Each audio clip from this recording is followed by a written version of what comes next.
Mayong gabi kaninyong tanan, sa mga suking tigpaminawan, ining handumanan sa usa ka awit.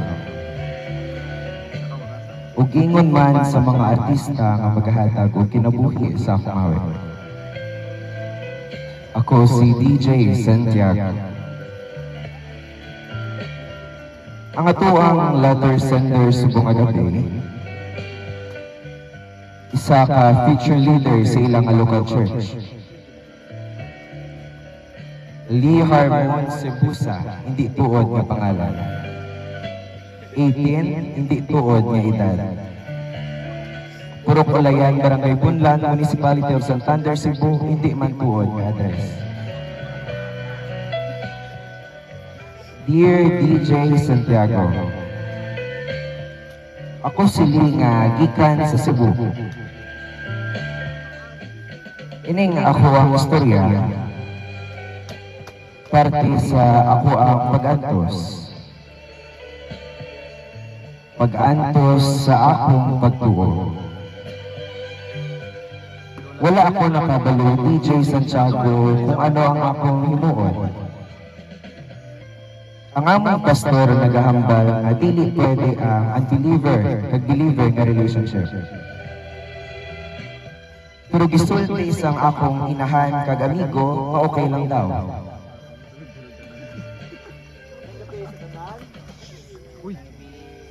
So since tapos naman ta sa tulo, sa agape, Ilya, kag Dorme, this night we will be tackling our fourth kind of love, which is Eros. Ang title sa atong lesson this evening, ang part 1 sa lesson this evening, when Eros meets true love, na makita kada sa 1 Corinthians 13:4-8. Eros o ginatawag na romantic love is powerful, filled with compassion and attraction that binds two people together. That is the definition from the world. Damo nga relasyon subong nag-start sa amuna nga name. Kay hambal nila kini exciting kag kini matuod. Pero ang relasyon is wala lang nag-build sa feeling. Unya, kung sila nag-build sa feeling, kasig lang na siya madula, God ma-conquer. In 1 Corinthians 13:4-8, love is described as patient, kind, and not self-seeking. This reminds us that true love goes beyond emotions and is rooted in character and commitment. Tani man, may nabalaan ka mo kag nakakunag sa first part sa ato nga discussion sa title nga When Eros Meets True Love. Good evening sa ato nga tanan.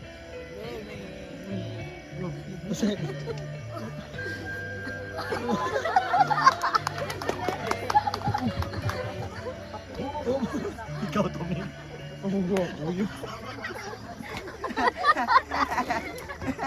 Ikaw to. Ako to? Realistic mo?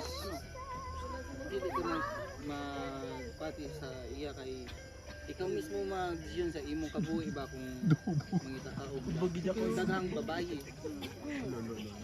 Bad influence. Ikaw mismo mag-decision na. DJ Santiago, nakabalo ako sa motoran. Pero baskog og katama ang akong nabatyagan. Ilabi na sang nakilala ko si Grace, nga pagumangkon sang amuang pastor. Pero gusto ko lang ipabalo DJ nga dili siya tumuluog. maanyag siya kag nami ugton. Amo gani nga nahulog gid ako sa iya sa una pa lang lamon nga pagkitanay. Good evening. Wow, daghan man gyapon. Ayun. Ay. Uy. So this night atong i-continue ang atong topic last Sunday, when Eros meets love. Ay, So Eros says, I love you because it is how I feel. But God says, Oh. but the biblical love says, I love you even when it is hard. While Eros focuses on desire, true love focuses on sacrifice and perseverance. Yes, God designed Eros to be good, but remember, it must be built on a relationship that is Christ-like. Without patience and selflessness, relations become fragile Ang balabi mo and to pa. self-centered.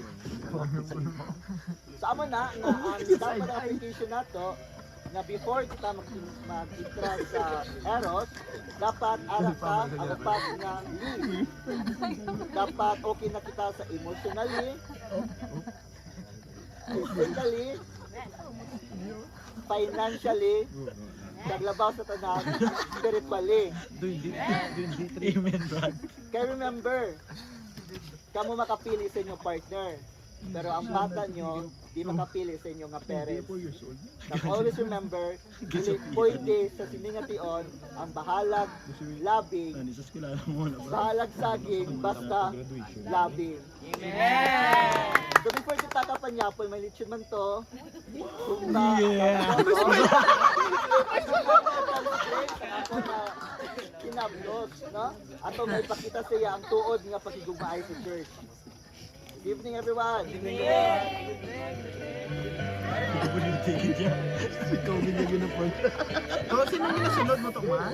Really? Ano ba si Grizzly? Pwede ka na. Ah? Ay, oh. Ay,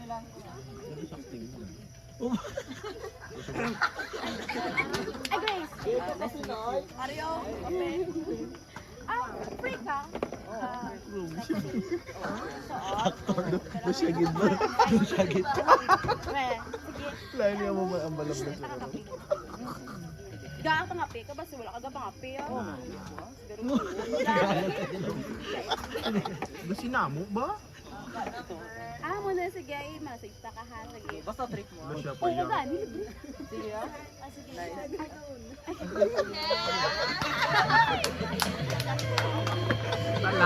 Sana ni Seng.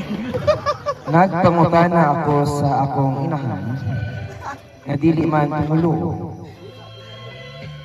kung ano ang akong nga dapat himuon sa amoning sitwasyon. Kagang iyang tambag among akong gisunod.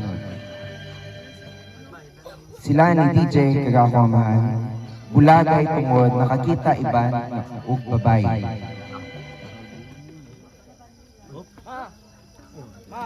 Nano? Ma! Nano? May tanong ako sa'yo. Ano? Ano kasi, High blood yan. Typical mama ba? Do si Tita LB. babae, maganda siya, nagustuhan ko, kaso, unbeliever siya. Ano po niyo ma-advise? Yan. Okay ra na, basta gigugmaay ka mo, kami gali sa una ni Papa nimo in anak man. Kabilang bahay. Eh, Ambot sa imo le.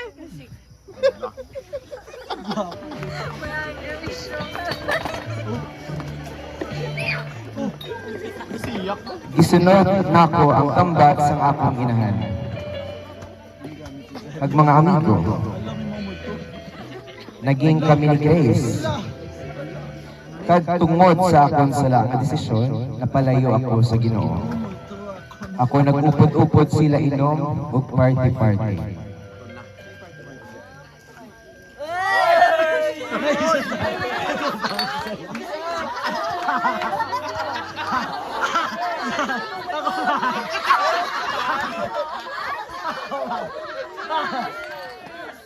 Bata ka pa. okay guys, alam niyo, ano? May bagong trend ngayon. Ano yung kanta-kanta? Alam mo yung hawak mo ang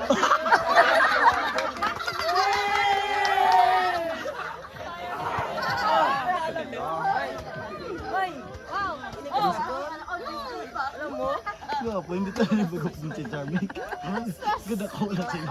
Isa daw ang Sunod na gani gawin ta. Bakit naman ano? Yung mga ito, yan. Sundan yan bro. tanggit. Exciting pa. Ano? Hindi ba si Grace sa buhay ko? No? Binigyan niya kulay buhay ko.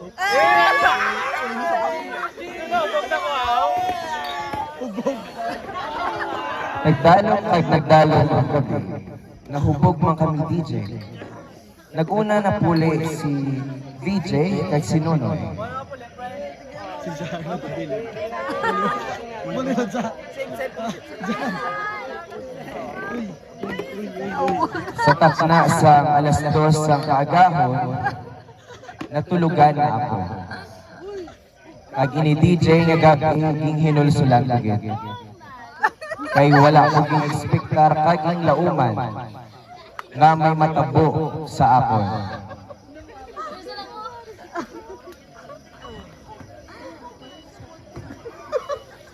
Ako gwapo di saratan. Uy. Oh, napatay. Hala.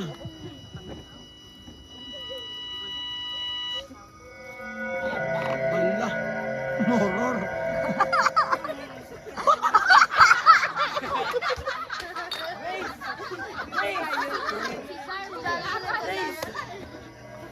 Oh. Talaka gini saratan. Bueno, galang tayo. Grace? Saan ka man galing, Grace? Wala mo ka bala? Oo! Walaga mo ka bala? Oo! Walaga mo ka bala? Oo, mahal kita! Wala ka! Oo, mahal kita ang mahalaga. Ano? Tula si Sir. Grace! Grace! Sino to, Grace? Sino to sila, Grace? Sino to, Grace? Ano ka creepy ka? Grace! Grace!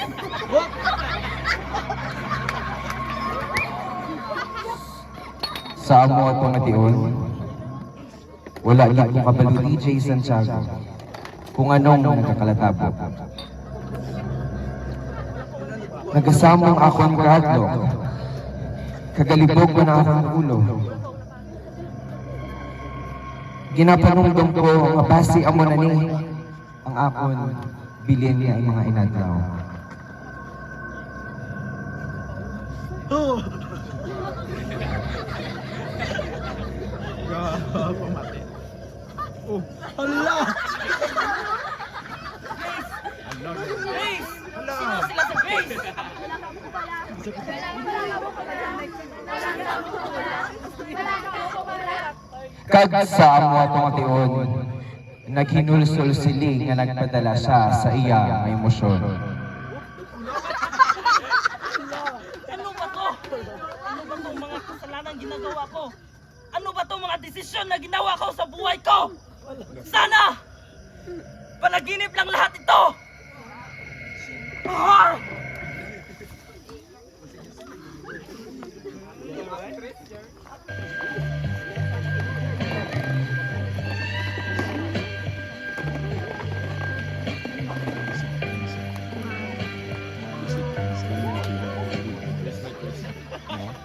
Nakabugtaw ako DJ Santiago nga puno sang balas. Napukawan ako sang akong inahan. Nagaugayong ako kuno samtang nakatulog ako.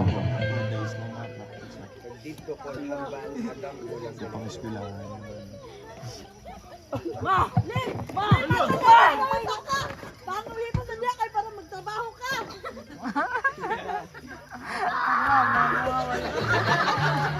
Ang atong nga istorya para sa sinigang. Nagapahanumdom sa aton kung ano kadelikado ang pagbuhat sa desisyon nga nakabase sa emosyon. Ato ang mga babae nga kulto sa iya tangko. Amo ato ang simbolismo sang sala. Kung sa diin sa una ka namin sa atong pananaw kag pamatyagan. Pero makibot pa kita nga mabutungan na tagali sang yawa pakadto sa kadulong. Kag amo ang mangin rason sang aton kamatayon. Kay ang tuod nga pagpalangga, wala nagakadto sa sala. Kag wala man nagaka-fail. Ang ari nga istorya nagapakita sang kamatuoran. Ang kamatuoran sang pag-antos. Kung ang atong emosyon kag kailigbon, amo ang aton pairalon. Kabay sa sinagabi, mayari kita natunan sa aton nga istorya. 1 Corinthians 13:8. Love never fails. Liwat, ako ang inyong lingkod, DJ Santiago. Kag inyo ginapamatian ang Hanjumanan sa usa ka awit.